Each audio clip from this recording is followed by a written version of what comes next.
आपने बहुत सुना होगा, अति रूपेण सीता, अति गर्वेण रावण, अति दानात बलिर्बद्धो, अति सर्वर्थ भजेत।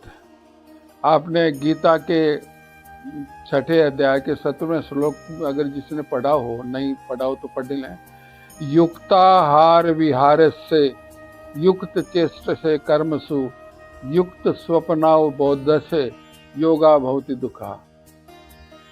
ये भारतीय संस्कृति के कुछ उदाहरण हैं।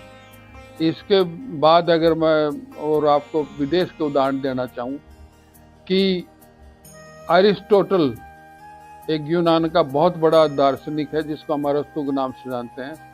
उसने एक थ्योरी दी है गोल्डन मीन, मतलब मध्य मार्ग की, अति से बचो।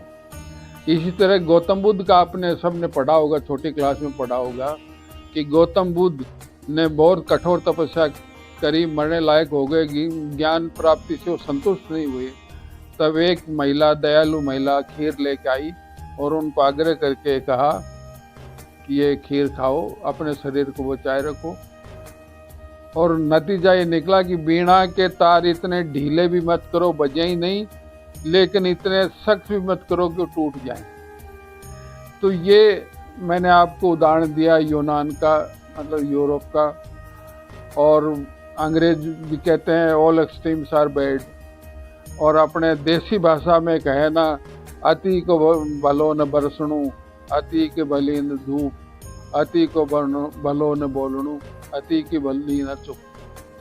तो ये अगर आप स्टूडेंट हैं, प्रयास भी कर रहे हैं, तो अपने स्वास्थ्य को बर्बाद करके पढ़ाई नहीं करें। संतुलन बनाएं, स्वस्थ रहें, पढ़ें, और पढ़ें जितना ध्यान से पढ़ें। ये नहीं कि आप रामायण देख रहे हैं, रामलीला देख रहे हैं, तब को आपका ध्यान जा रहा है कहीं नौटंकी देखने में, और नौटंकी देखते वक्त ये पछताओ और अरे मैं क्या फंस गया, रामलीला देखता तो अच्छा रहता। तो ये अपनी जगह जहाँ ध्यानस्थ रहे, पूरा ध्यान वहाँ लगावें और अति से बचें। अति हर चीज में। अब आपको मैंने उदाहरण दिए, गीता का तो सबसे बड़ा है। गीता में सब कुछ है।